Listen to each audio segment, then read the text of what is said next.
श्री हरिविजय अध्याय 12वा. गोवर्धनाची पूजा, इंद्राचे गर्वहरण, ओमासूर दैत्याची फजिती. एकदा गोकुळातील सर्व लोक, गवळणी, गोपाळ, श्रीकृष्ण, बलराम, यशोदा असे सर्वजण एकत्र जमले. तेव्हा नंद म्हणाला, आपल्याला इंद्र मेघाच्या रूपाने पाऊस देतो, तर आपण सर्व गोकुळवासी लोकांनी रानात जाऊन इंद्रदेवाची पूजा करावी, त्याला नैवेद्य दाखवावा, त्यांची मनोभावी प्रार्थना करावी असे मला वाटते. यावर श्रीकृष्ण म्हणाला, मला वाटते गोवर्धन पर्वतावर गवत उगवते, त्यावर नाना तऱ्हेचे वृक्ष आहेत, त्याचा आपल्याला मोठा उपयोग होतो, तर आपण गोवर्धन पर्वताचीच पूजा करून त्याला नैवेद्य अर्पण करावा. पूजेची सर्व सामुग्री, नैवेद्य आणि वनभोजनाचे साहित्य तयार झाल्यावर गोकुळातील सर्वजण गोवर्धन पर्वताकडे जायला निघाले. सर्वांच्या पुढे वाद्य, त्यांच्या मागे गायी व वासरे, त्यांच्या मागून सर्व गवळी, नंद, श्रीकृष्ण, बलराम, गोपाळ व सर्वांच्या मागून यशोदा सहगवळणी अशा थाटाने ती मिरवणूक निघाली. श्रीकृष्ण मुरली वाजवून सर्वांना आनंद देत होता. शेवटी सर्व मंडळी गोवर्धन पर्वतापाशी येऊन पोहोचली. तिथे पोहोचल्यावर सर्वांनी गोवर्धनाची पूजा केली. कृष्णाने सर्व नैवेद्य गोवर्धनास दाखविले. तो नैवेद्य गोवर्धनाने विशाल पुरुषाचे रूप घेऊन भक्षण केला. श्रीकृष्ण म्हणाला, पहा गोवर्धन कसा जेवित आहे. खरे तर ते रूप कृष्णानेच धारण केले होते. नंतर सर्वजण येथेच जेवले. ही गोष्ट इंद्रास कळताच त्याला फार राग आला व त्याने खूप जोराचा पाऊस पाडण्यास आज्ञा केली. सर्वजण गोवर्धनास प्रदक्षिणा घालण्यास निघाले होते. तोच मुसळधार पाऊस पडण्यास आरंभ झाला. सर्वांची वस्त्रे भिजली. काळ्या कुट्ट मेघांनी आकाश भरून आले. विजा चमकू लागल्या. ढग गडबडू लागले. कोणास कोणी दिसेना. रस्त्यावरून पावसाच्या पाण्याचे पूर वाहू लागले. त्या पुरात गोकुळ दिसेनासे झाले. गवळणी आपल्या बाळासह पोटाशी धरून आक्रोश करू लागल्या. वासरे गायीच्या पोटाखाली लपू लागली. यशोदेने कृष्णास पदराखाली झाकून घेतले. गवळणी हात जोडून देवाची प्रार्थना करू लागल्या. तेव्हा श्रीकृष्णाने आपल्या करंगुळीने तो पर्वत वर उचलला आणि सर्व मंडळींना पर्वताखाली येऊन उभे राहा म्हणून सांगितले. त्या सरशी सर्व स्त्री, पुरुष, मुले, गायी व वासरे गोवर्धनाखाली येऊन उभी राहिले. बाहेर पाऊस धो धो असा सारखा पडत होता. पाऊस थांबेपर्यंत गोकुळातील सारेजण त्या पर्वताखाली थांबले होते. काही वेळाने कृष्ण गोपाळांना म्हणाला, माझ्यावर पर्वताचा भार झाला आहे. करंगळी निसटली तर पंचायत होईल. तुम्ही सर्व आपापल्या काठ्या पर्वतास लावून उचलून धरा. त्याबरोबर सर्व गोपाळांनी आपल्या काट्यांसह पर्वतास टेकू दिला. त्यासाठी त्यांना सर्व शक्ती एकवटवावी लागली. त्यांच्या अंगातून घाम वाहू लागला. त्यांचा श्वास जलद होऊ लागला. आपणाला इतका त्रास होत आहे, पण कृष्णाने फक्त करंगळीच पर्वतास लावली आहे.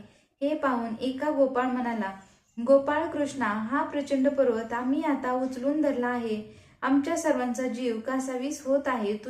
तुझी करंगुळी येथे पाहिजे कशाला? हे ऐकून कृष्ण म्हणाला, बरे गोपाळांनो, मी माझी करंगुळी काढू का?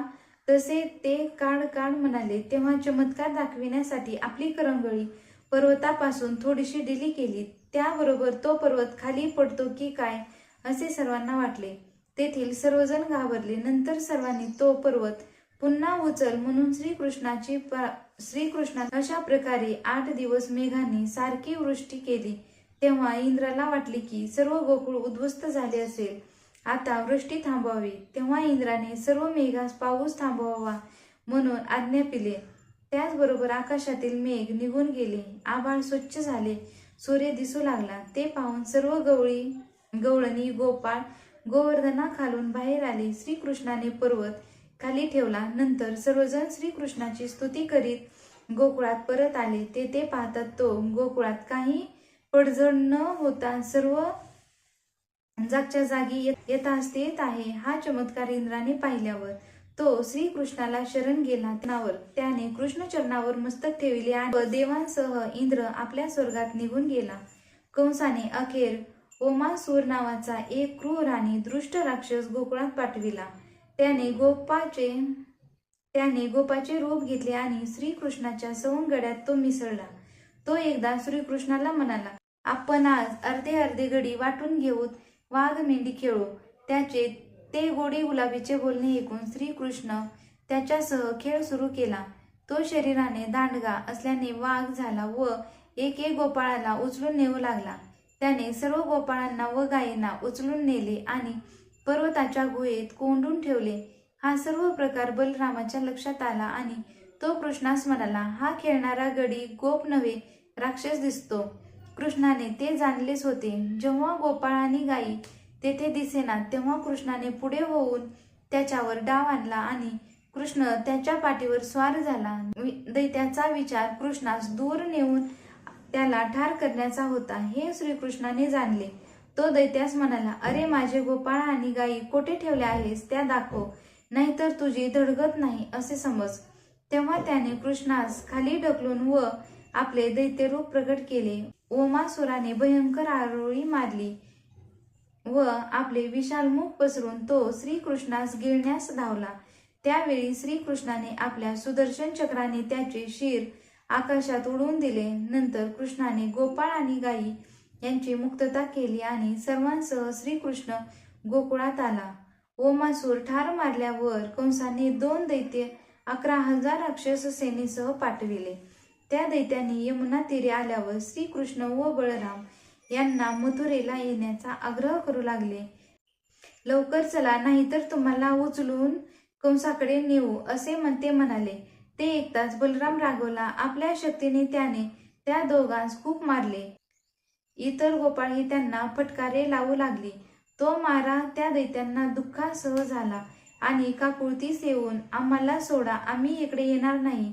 कंसामुळे आमच्या हातून ही चूक झाली, क्षमा करा असे विनू लागले. तेव्हा श्रीकृष्ण म्हणाला, तुम्हास आम्ही सोडून देतो. परत गेल्यावर बलरामाने आणि कृष्णाने आम्हास जीवदान दिले असे कंसास सांगा.